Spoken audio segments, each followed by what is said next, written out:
Democratic presidential candidates are vowing to boycott the upcoming presidential debate in Los Angeles in support of union protesters. All 7 candidates who qualified for the debate have threatened not to attend. It's scheduled to happen at Loyola Marymount University on Wednesday, but a labor union representing food service workers at the school is on strike, and the candidates say that they won't cross picket lines. Leslie Marin with our Los Angeles station KCBS has more on the dispute.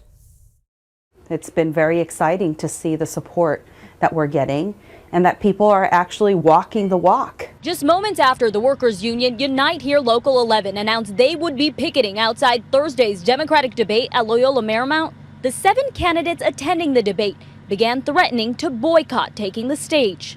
The first candidate to stand in solidarity with Unite Here Local 11 was Elizabeth Warren, tweeting this out: "Unite Here 11 is fighting for better wages and benefits, and I stand with them. The DNC should find a solution that lives up to our party's commitment to fight for working people. I will not cross the union's picket line, even if it means missing the debate." Shortly after, all of the other candidates, including Joe Biden, Bernie Sanders, Pete Buttigieg, Amy Klobuchar, Tom Steyer, and Andrew Yang, also tweeted they would not be crossing the picket line to attend the debate on December 19th, instead standing in solidarity with the union. At the center of this is a labor dispute between 150 food service workers at LMU and the company Sodexo. Workers are fighting for better wages and benefits since their contracts expired back in April. The union gave us this video of workers who started picketing at LMU last month, claiming Sodexo was stalling on negotiations. They say when the company postponed negotiations once again for this upcoming week, they reached out to presidential candidates for support. It's been a long time. We've got to sit at the table. We got to resolve these issues, get the wages and health care that the workers there deserve. The DNC has responded to the candidates' actions, saying in part, while LMU is not a party to the negotiations between Sodexo and Unite Here Local 11, DNC President Tom Perez would absolutely not cross a picket line and would never expect our candidates to either.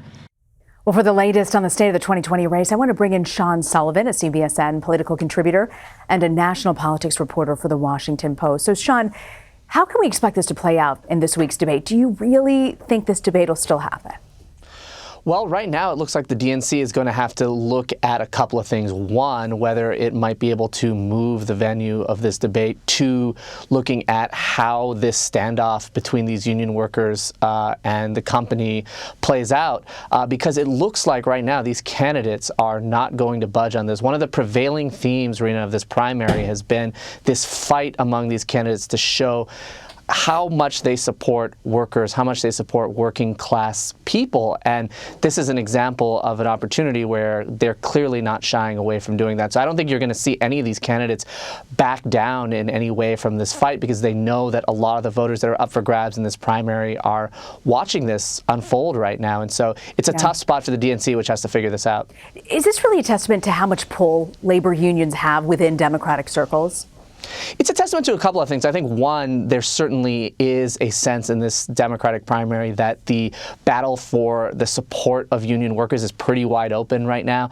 But there is this broader sense that has been there since the very, very beginning of this primary that these candidates believe that to win this nomination, you've got to be able to portray yourself and convince voters that you are a champion of working class voters. And a lot of these Democrats are saying, look, this is also how we're going to defeat Donald Trump, President Trump, next year, is by rallying working class voters onto their side. So we're seeing a lot of these candidates appeal to union workers, show solidarity with workers who are striking. And this is another example of that. We're seeing this play out in a way that we really haven't in past Democratic primaries. You were at a Bernie Sanders event in New Hampshire yesterday. The presidential candidate had endorsed progressive talk show host Cenk UYGUR in his run for a congressional seat, but Sanders retracted his endorsement. There was controversy brewing over UYGUR's past comments about women and minorities. What's been the reaction to this? Well, this is a pretty unusual thing that happened. He made his endorsement on Thursday, and then he got a lot of blowback from liberal activists, women's group, others in the Democratic Party who were very, very unhappy that Senator Sanders made this endorsement because the candidate he endorsed had made very controversial comments in the past about women and about others. And so that pressure that he faced really mounted very, very quickly. And in about 24 hours after making that endorsement, he retracted the endorsement. This is very unusual. You don't really see this happen where you have a candidate endorsing somebody and then pulling it back. It's even more unusual for Senator Bernie Sanders to do something like this because he's not the type of politician that typically, follows criticism or bows to criticism or pressure from elsewhere in the party. So a rare concession from Senator Sanders, but one that I think reflects the overwhelming pressure and criticism he had faced for making this endorsement. So this is a reminder that these presidential candidates are being watched every step of the way, and how they conduct themselves, not only on the campaign trail, but how they conduct themselves in these down ballot races, which candidates they pick, which controversies they decide to align with or not, can be a really, really big factor in this race. So on Friday, Mayor Pete Buttigieg released the names of donors who have helped raise at least $25,000. He's faced increasing pressure from Senator Elizabeth Warren and others to try and be a little bit more transparent about this. So give me a little sense of the back and forth that's happened between Buttigieg and Warren. Yeah, we've seen this back and forth sort of play out for a couple of weeks, where you have on one side Warren and her allies, and on the other side Pete Buttigieg and his, and what they've essentially been doing is fighting this battle to say, we want to know more about your past work, your past consulting work. So you have Pete Buttigieg, who worked as a consultant at McKinsey. You've seen pressure on him to be more forthcoming about what work he did, who his clients were, and we've seen him release some of that information. On the other side, you're seeing Senator Warren face pressure about some of the private sector consulting work she did when she was a law professor, and she's been more forthcoming about that. And then there's the whole question of donors and bundlers. There's a lot of skepticism right now in the Democratic Party about the role of money in politics, particularly the role of big money in politics and wealthy donors.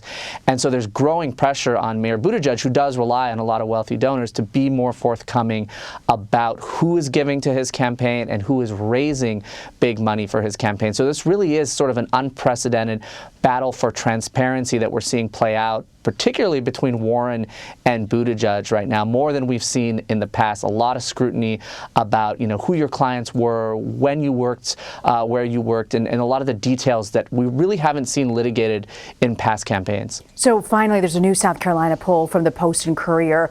It actually has Biden's lead down. He's still leading by 7 points in that state, but it's the first time we've seen since February that he hasn't had this double-digit advantage. What do you think this can mean, especially because they were really banking on South Carolina? Yeah, South Carolina is a really, really important state for Joe Biden when you look at these 4 or 5 early states that are being contested pretty closely right now. And one of the reasons Biden and his team have been confident about South Carolina is it is a state where African-American voters play a huge role in determining who wins the primary. And as we've seen across the board, Biden, more than most candidates, has done, so far at least, the most effective job of appealing to African-American voters. And so if he's not able to win a state like South Carolina, that could be a really devastating blow to his campaign. But I think what we've seen in this poll reflects sort of what we're seeing across the board, which is that this race does seem to be tightening, and it does seem to be wide open everywhere, whether it's Iowa, whether it's New Hampshire. I think a lot of Democrats thought, and some hoped, that we would have more clarity right now, that there would be a clear leader. But we're not far away from the Iowa caucuses kicking off, and it looks like there really is a wide open race that 4 or 5 candidates are in position to compete for right now. And I think that's what we're seeing across the board. So it's going to be a busy week leading up to Christmas and then the new year as well. Sean Sullivan, thank you very much for joining us. Thanks, Rena.